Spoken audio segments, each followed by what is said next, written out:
दर्शकों को लंबे समय से सुपरहिट वेब सीरीज असुर 2 का इंतजार था और अब करीब 3 साल बाद आखिरकार असुर 2 OTT प्लेटफॉर्म पर रिलीज हो गई है। आपको बता दें कि असुर 2 के केवल 2 एपिसोड 1 जून 2023 को जियो सिनेमा OTT प्लेटफॉर्म पर रिलीज किए गए थे। इसके बाद दर्शकों की भारी डिमांड के चलते असुर 2 के सभी एपिसोड 2 जून 2023 को रिलीज कर दिए गए।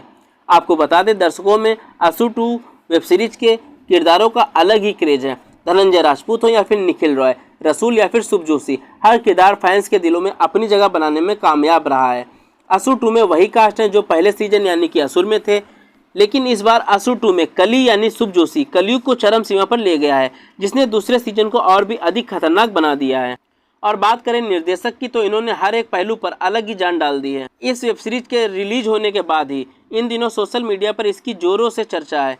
यह वेब सीरीज एक हिंदी पौराणिक थ्रिलर है जिसमें हम एक सीरियल किलर की कहानी को देखते हैं जो बेखौफ होकर अपराध करता है और जिसे पुलिस पकड़ने की कोशिश कर रही है।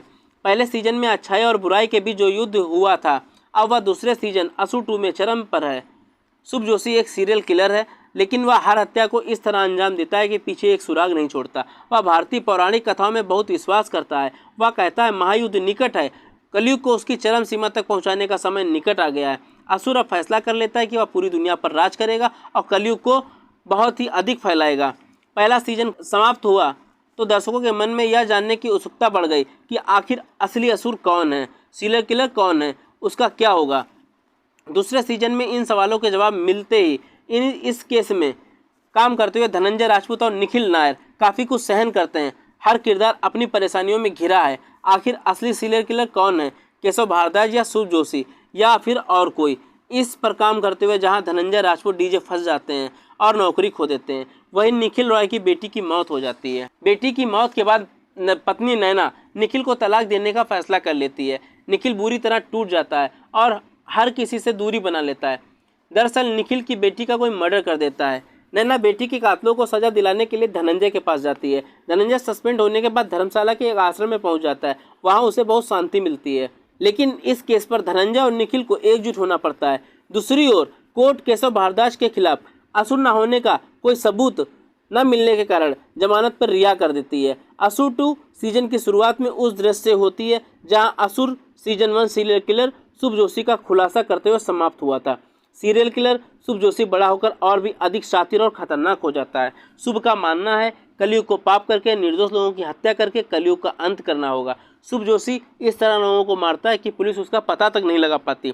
पुलिस यह पता नहीं लगा पाई कि सीजन 1 में एक एक करके निर्दोष लोगों को कौन मार रहा है।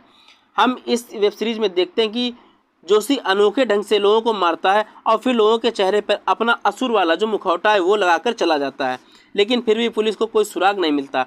सीरियल किलर की मर्डर हिस्ट्री को सुलझाने के लिए फॉरेंसिक एक्सपर्ट को से लेकर पुलिस अपनी पूरी कोशिश करती है। असुर 2 सीजन की शुरुआत में हम देखते हैं कि शुभ जोशी जो असुर है गंगा घाट के किनारे जेल से भागे 3 कैदियों के साथ बात करता है और फिर उसमें से एक कैदी के सिर पर लगातार वार करता है और उसे मार देता है और कहता है कि हमें आगे बढ़ना है या कलयुग है और जिसे मैंने मारा है उसकी यहाँ तक यात्रा है और अब वह अनंत काल तक यात्रा करेगा। शुभ जोशी खुद को कली के रूप में प्रसन्न करता है और एक के बाद एक निर्दोष लोगों को मारता है। असुर 2 एपिसोड में शुभ 3 अलग शहरों में अलग अलग 3 लोगों को मारता है और फॉरेंसिक विशेषज्ञ धनंजय राजपूत और निखिल रॉय सीरियल किलर को पकड़ने के अपने प्रयास जारी रखते हैं। सीजन 2 में हम देखते हैं कि निखिल पूरी तरह टूट गया है और वह बाथरूम में आत्महत्या करने की कोशिश करता है, क्योंकि निर्दोष लोगों की जान बचाने के लिए निखिल अपनी बेटी को हमेशा के लिए खो देता है, लेकिन समय रहते निखिल को उसकी पत्नी बचा लेती है।